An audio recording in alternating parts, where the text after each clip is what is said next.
Alright, what's going on everybody? Cryptix here, and today we have a pretty interesting topic of conversation, if I do say so myself. I was out with a couple of buddies last night. We like to watch the Marvel movies. They're a good time. We usually go to the movies together, and it's just, something that we do when, there's a new Marvel movie out. And one of my buddies stays pretty on top of this type of thing with, the new Marvel movies coming out. He'll send me the trailers and all this news, right? So he checks Twitter last night, and number one trending on Twitter was the fact that Natalie Portman is going to be playing a female lead as the new Thor in one of the movies that's coming out called Thor, Love and Thunder.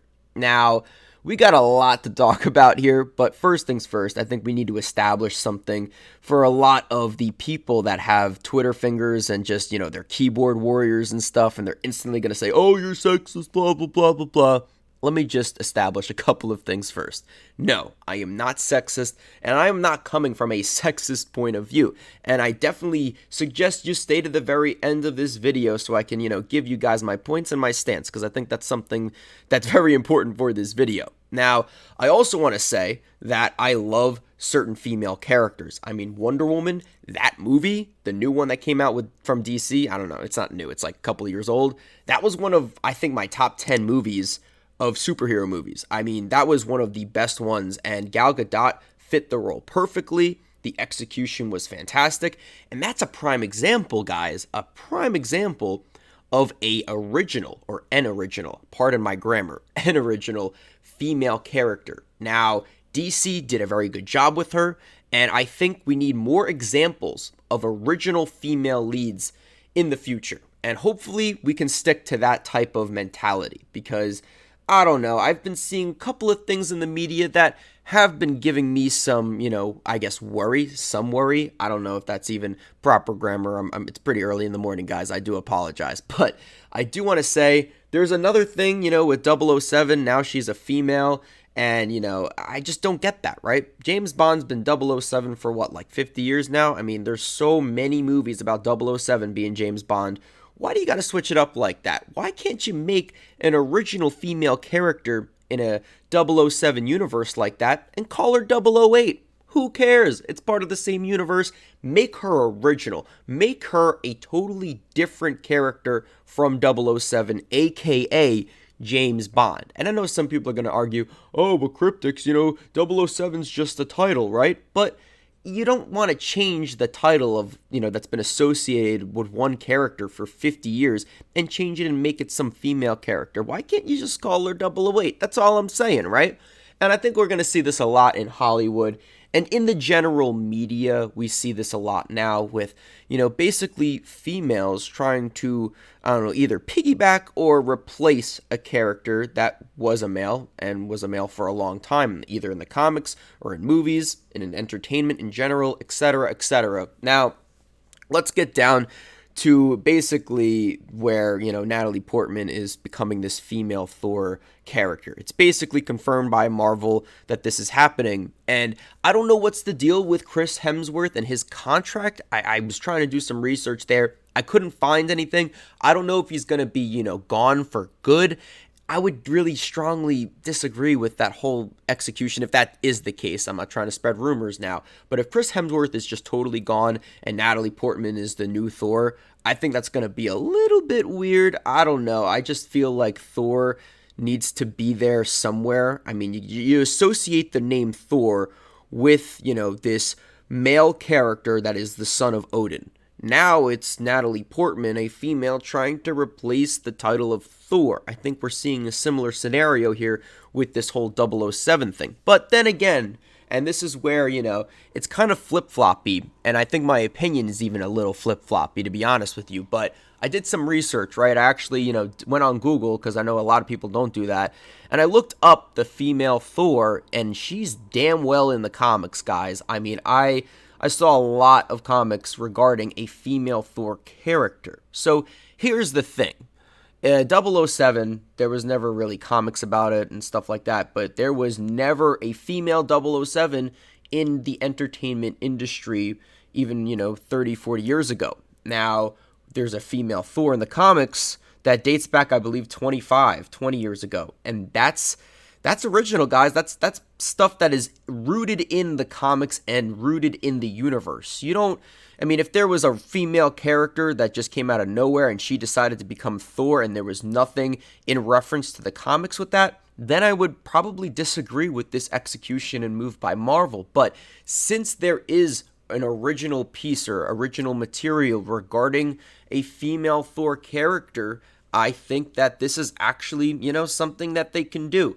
And it's just going to be pretty interesting to see how Marvel executes this, because let's be honest, Hollywood in general, from a general perspective, has been, getting a little bit, or has a little bit of an agenda. I mean, it's pretty obvious, and I want, women to be empowered, just like, Wonder Woman was a great movie. Women felt empowered from that. I don't mind women feeling great about a female superhero. I feel good when, Iron Man or Hulk or Thor did something in the movies when I was a kid.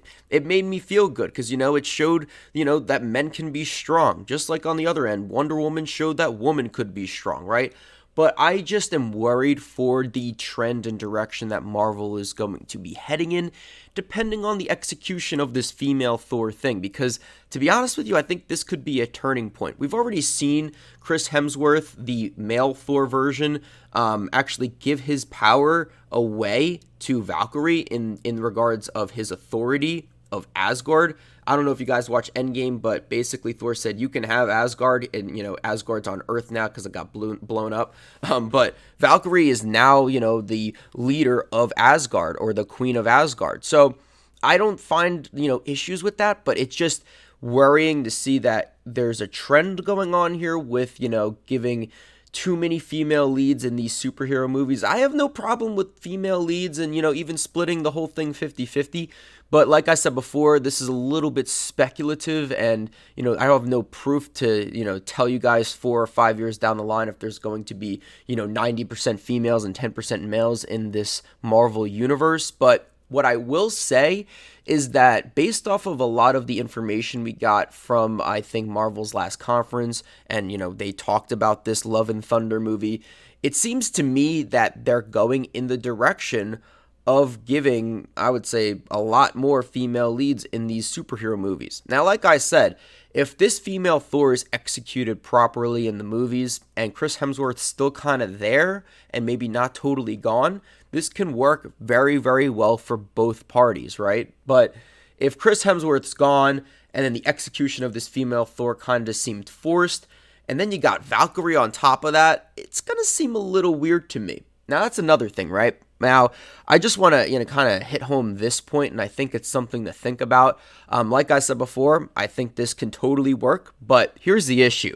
Now, with everything else, I talked about the trends and stuff like that. I find something also a little interesting, right? Why wasn't Valkyrie given this proper title of Thor, and why wasn't she, aka, I believe her name is Tessa Thompson, why wasn't she given this role as Thor in the next movie? She literally got Asgard. She developed chemistry with, Chris Hemsworth in terms of, a friendship, a bond, fighting as a team, being together, blah, blah, blah. Why wasn't she given this title, right? Now it's got me even thinking even a little bit deeper. Natalie Portman was in one of the previous Thor movies. I believe the actual first 2, to be honest with you. I don't know. Someone comment down below if I'm wrong on that. But she, is an extra, an additional female character that can be embedded within this, Thor timeline, this Thor universe. And she can be given the title of Thor. And then on top of that, have Valkyrie, fight alongside her. It's almost like you're killing 2 birds with 1 stone. You're adding 2 females and making them dominant in this universe. And basically doing that instead of just giving Valkyrie, the 1 female, the lead. What I'm trying to say is they're trying to embed more females into this universe, which is totally fine as long as it's executed properly. But once again, it's something to think about, right? They could have easily given Valkyrie this role as Thor, and that would be 1 female character. But now since you throw in Natalie Portman, you got 2 females, and they're now, it's more than 1, right? It's better than 1, I guess, if you want to think it that way. But there's 2 females instead of 1 female in this execution and planning. So it's got me thinking, are there going to be more executions and plans like this where there's more females coming into this universe and kind of like, sweeping the men under the rug. Like I said before, I don't know what Chris Hemsworth's plan or contract is, but I mean, if he's totally gone and this just seems forced, I don't really know what's going on with Marvel if that's the case. I hope that it, is done properly. I love the new Spider-Man movie that came out, Far From Home. That was fantastic. But yeah, guys, I think this can be pretty concerning depending on where you're looking from. And, we just have to see how it actually works out in the movie. But I hope you all did enjoy this video. Like I said before, this could totally work. And, maybe it does work and we actually enjoy this movie. But I think it is totally something to think about. Don't forget to drop a like, guys, if you stayed to the very end. I appreciate all the love and support. And if you are not subscribed to me and stayed to the very end of this video, don't forget to hit that subscribe button. I'm going to be here all week, right? Probably not making videos all week, but don't worry, I'll be here all week. I'm Cryptix, not taking a female lead as Thor, and I'm signing off.